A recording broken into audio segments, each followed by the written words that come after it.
लिखना बंद करो, यहाँ देख लो, हो गया। देखो ध्यान से इधर, इधर देख लो अब जल्दी जल्दी। इसके पहले कौन सा टेंस पढ़ रहे थे? Past perfect tense. Past perfect tense थोड़ा सा बड़ा था, आज हम लोग पढ़ेंगे पास्ट परफेक्ट कंटिन्यूअस टेंस। इसको कहते हैं पूर्ण अपूर्ण भूतकाल। हिंदी में क्या कहते हैं? पूर्ण अपूर्ण भूतकाल। इसमें देखो पहचान हम लिख चुके हैं। सबसे पहले अफर्मेटिव सेंटेंस पढ़ेंगे। सबसे पहले अफर्मेटिव सेंटेंस। देखो वाक्य में समय भी रहेगा। क्या रहेगा? समय। उसके साथ अंत में रहा था, रही थी, रहे थे, ऐसे शब्द आएंगे तो हम लोग समझ जाएंगे कि यह पास्ट परफेक्ट कंटिन्यूअस टेंस है। समय होना चाहिए इसमें, ये ध्यान में रखना। पूरे वाक्य में कौन क्या होना चाहिए? समय होना चाहिए, समय दिया रहना चाहिए। उसके बाद अंत में रहा था, रही थी, रहे थे, ऐसे शब्द आना चाहिए। तो क्या होगा? कौन सा tense? Past perfect continuous tense. यहां देखो एक एग्जाम्पल लिखे हैं, वह 2 दिन से पढ़ रहा था। वह 2 दिन से पढ़ रहा था। हिंदी पढ़ लेते हो ना? देखिए वह 2 दिन से पढ़ रहा था। अब देखो अंतिम में क्या आ रहा है? रहा था आ रहा है ना। और इसमें देखो यहाँ पर समय भी है, 2 दिन से समय भी है और अंत में आ रहा है रहा था। समय भी है और रहा था भी आ रहा है, तो इसका मतलब यह है कि यह पास्ट परफेक्ट कंटिन्यूअस टेंस है। अगर समय नहीं रहता, वह 2 दिन से अगर नहीं रहता बीच में, तो यह पास्ट कंटिन्यूअस टेंस हो जाता। समय जब रहेगा तभी उसको पास्ट परफेक्ट कंटिन्यूअस टेंस कहेंगे। समझ में आया इतना? देखो अगर ऐसा वाक्य मिल जाता है तो इंग्लिश में अनुवाद बनाने के लिए सबसे पहले सब्जेक्ट लिखेंगे। क्या लिखेंगे? सबसे पहले सब्जेक्ट लिखेंगे। सब्जेक्ट के बाद से हेड लिखेंगे। हेड लिखने के बाद से बीन। बीन के बाद से वर्ब में आईएनजी। इतना ध्यान में रखना, वर्ब में क्या लगाना है? आईएनजी। उसके बाद ऑब्जेक्ट, उसके बाद अदर। अदर उसके बाद देखो सिंस और फार लिखेंगे, उसके बाद टाइम लिखेंगे। अब सोचोगे सिंस किसके साथ आता है, फार किसके साथ आता है? तो हम तुम लोग को जब पास्ट परफेक्ट कंटिन्यूअस टेंस पढ़ा रहे थे तो सिंस फार का यूज एकदम बढ़िया से पढ़ाया। सिंस फार का यूज खूब बढ़िया से पढ़ाया। वीडियो पढ़ा हुआ है, देख लेना, पिछला वीडियो देख लेना, समझ में आ जाएगा। जिसको जिसको समझ में आ रहा है सिंस फार का यूज, वो तो समझ ही लेगा। और वाक्य जैसे जैसे बनाते चलेंगे, बताते जाएंगे कब सिंस आएगा कब फार आएगा। सिंस और फार के बाद से टाइम लिखेंगे। चलो इसका इंग्लिश हम बना रहे हैं। देखो सबसे पहले वह का अंग्रेजी लिखेंगे। वह का अंग्रेजी होता है ही। लिख दिए ही के साथ लिखेंगे हैड। हैड उसके बाद बीन। अब इसके बाद वर्ब देखेंगे। रीड है ना, पढ़ना, रीडिंग लिख देंगे। रीड का क्या होगा? Reading. He had been reading. उसके बाद 3 से फार दोनों में से कोई एक आएगा। यहां देखो 2 दिन से, कुछ किसी भी चीज का नाम नहीं है, 2 दिन से अनिश्चित है, इसके लिए हम लिखेंगे फॉर 2 days। समझ में आया? इसमें नोट कुछ नहीं लिखना है। सब्जेक्ट चाहे एक वचन हो चाहे बहुवचन हो, कोई भी हो, उसके लिए क्या लिखेंगे? एक ही हेल्पिंग वर्ब है ही है, हैड, वही लिखेंगे। यह कौन सा सेंटेंस का रूल है? अफर्मेटिव सेंटेंस का रूल है।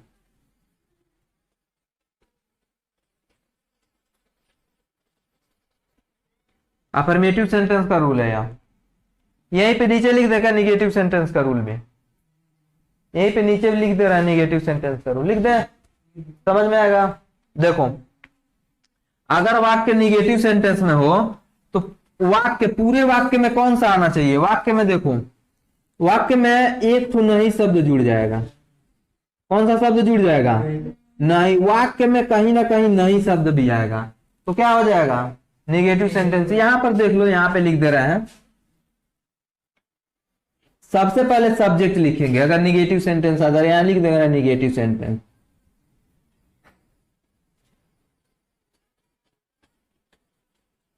देखो निगेटिव सेंटेंस, वाक्य में कहीं ना कहीं नहीं शब्द आना चाहिए। वाक्य में कौन सा शब्द आना चाहिए? नहीं शब्द आना चाहिए। समझ जाओगे कि यह निगेटिव सेंटेंस है। नहीं शब्द आना चाहिए। प्लस अंत में जो आ रहा है, रहा था, रही थी, रहे थे, वह शब्द तो आएगा ही आएगा। देखो निगेटिव सेंटेंस, आज जब निगेटिव सेंटेंस समझ जाओगे है, जब निगेटिव सेंटेंस समझ जाओगे तो उसके लिए देखो क्या लिखेंगे। सबसे पहले सब्जेक्ट लिखेंगे, उसके बाद क्या लिखेंगे, हैड, हैड के बाद से नॉट लगाएंगे, उसके बाद बीन, हैड नॉट बीन। लिखना बंद करो, समझ लो, उसके बाद लिखते रहना। समय देते हैं ना लिखने के लिए, तो अभी कहाँ लिखना शुरू कर देते हो। देखो सब्जेक्ट लिखेंगे सबसे पहले, उसके बाद हैड। देखो हैड के बाद नॉट लगाना है, और न कि हैड बीन उसके बाद नॉट लगा देना। हैड के बाद नॉट, उसके बाद बीन, और बीन के बाद क्या लगाओगे, वर्ब, वर्ब लेकिन आईएनजी में रहेगा वर्ब। उसके बाद ऑब्जेक्ट, ऑब्जेक्ट के बाद क्या लिखेंगे, अदर के बाद देखो सिंस लिखेंगे, सिंस या फॉर दोनों में से कोई एक लिखेंगे, उसके बाद टाइम लिखेंगे, फुल स्टॉप देंगे, हो गया, अनुवाद हो गया इसका। समझ में आ रहा है ना, रूल समझ में आया है, किसी को कोई दिक्कत कहीं पे। ये कौन सा रूल है,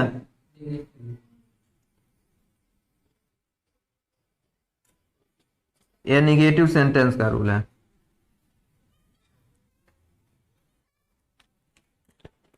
अब नोट कर लो इसे, देखो वह 2 दिन से पढ़ नहीं रहा था। इसके पहले भी यही वाक्य था, बस इसमें नहीं था। उस वाले वाक्य में क्या था, हई वाला शब्द जो दिख रहा है नहीं, यह नहीं था, तो अफर्मेटिव सेंटेंस था।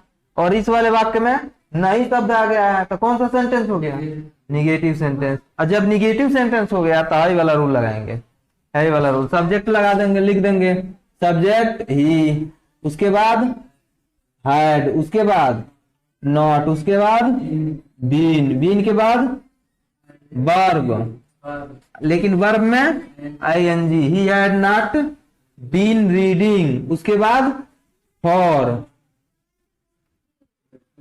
2 days।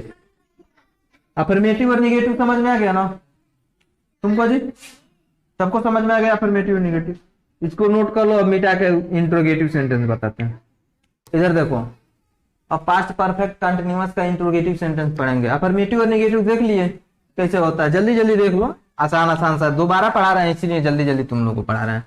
देखो पास्ट परफेक्ट कंटिन्यूअस का इंट्रोगेटिव सेंटेंस। इंट्रोगेटिव सेंटेंस को हम लोग हर बार 2 चीजों में करके पढ़ते हैं, एक तो डायरेक्ट इंट्रोगेटिव सेंटेंस, एक इनडायरेक्ट इंट्रोगेटिव सेंटेंस। देखो अगर डायरेक्ट इंट्रोगेटिव सेंटेंस होता है तो शुरू में होता है क्या, शुरू में कौन सा शब्द होना चाहिए, क्या, और समय भी रहना चाहिए वाक्य में, और अंत में रहा था, रही थी, रहे थे, जैसे पहचान था वैसे रहेगा ही रहेगा।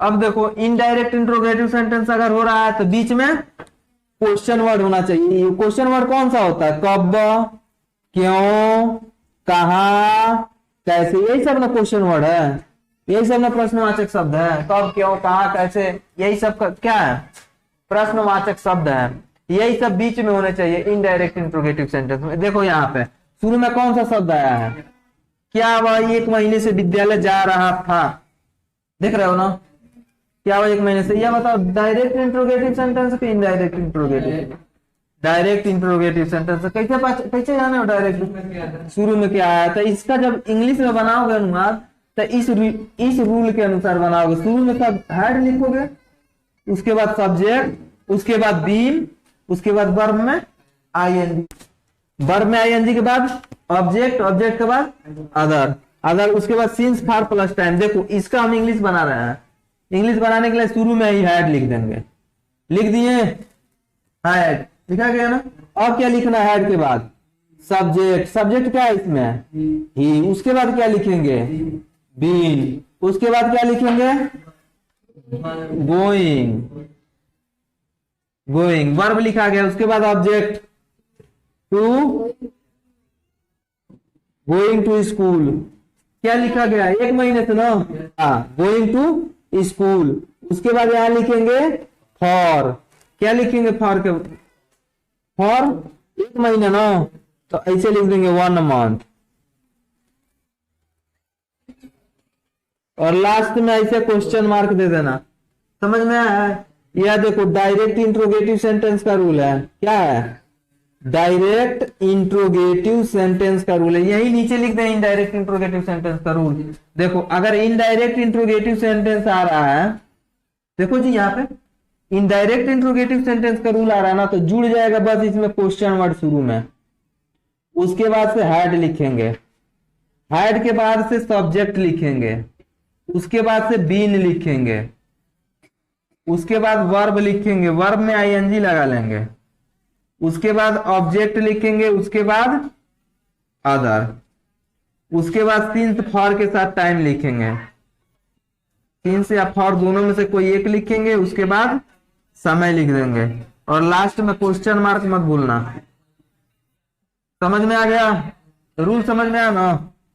हाँ, ऊपर मिटा के बता दें एग्जाम्पल, यहाँ बता दे जी, यहाँ पे मिटा के बता दे रहे हैं एग्जाम्पल। इनडायरेक्ट इंट्रोगेटिव सेंटेंस का रूल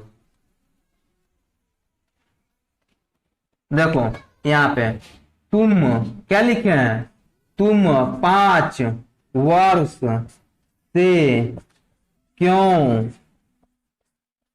पढ़ रहे हो, रहे थे ना आना चाहिए, फुल स्टॉप नहीं रहेगा, खड़ी पाई नहीं रहेगा, क्वेश्चन में। देखो यहाँ लिखे हैं तुम 5 वर्ष से क्यों पढ़ रहे थे, यहाँ देखो प्रश्नवाचक शब्द बीच में आया है, प्रश्नवाचक शब्द कौन सा सेंटेंस हो गया? डायरेक्ट इंट्रोगेटिव सेंटेंस नहीं है यह, शुरू में क्या आएगा तब डायरेक्ट इंट्रोगेटिव सेंटेंस होगा। हाँ, बीच में क्वेश्चन वर्ड आया तो इसलिए यह इनडायरेक्ट इंट्रोगेटिव सेंटेंस होगा। हाई वाला रूल लगाएंगे, हाई वाला रूल, शुरू में ही क्वेश्चन वर्ड लिख देंगे। क्वेश्चन वर्ड इसमें क्या है?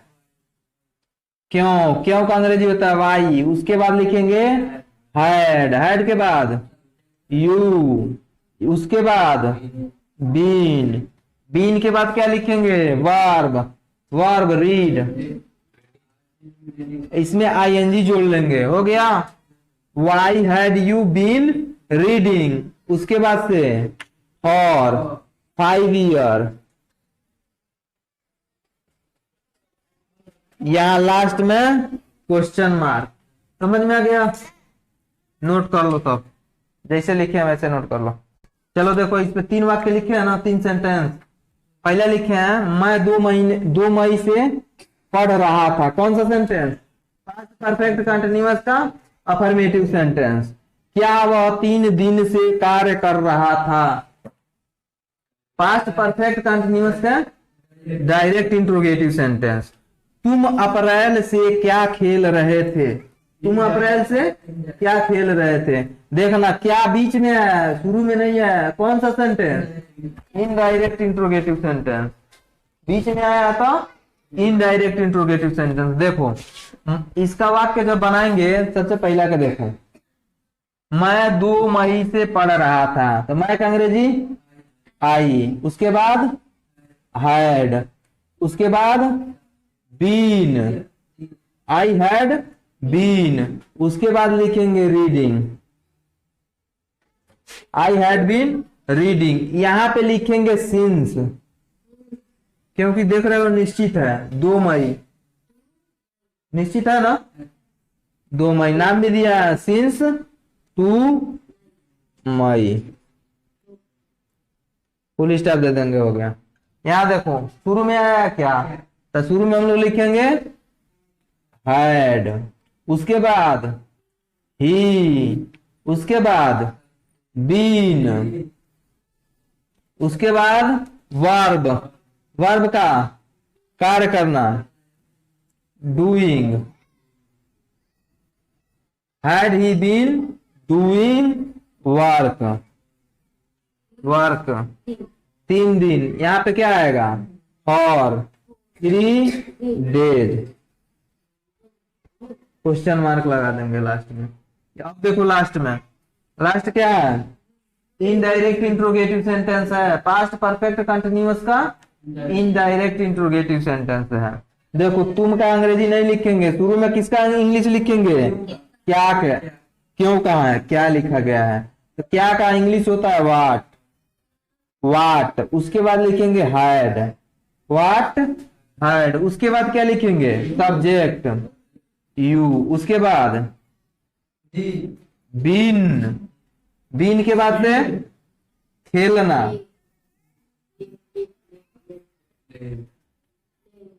What have you been playing since April, question mark दे देंगे। देखो समझ में आ गया? हाँ, चलो छाप लो इसको, वाक्य दे रहे हैं घर से बना कर।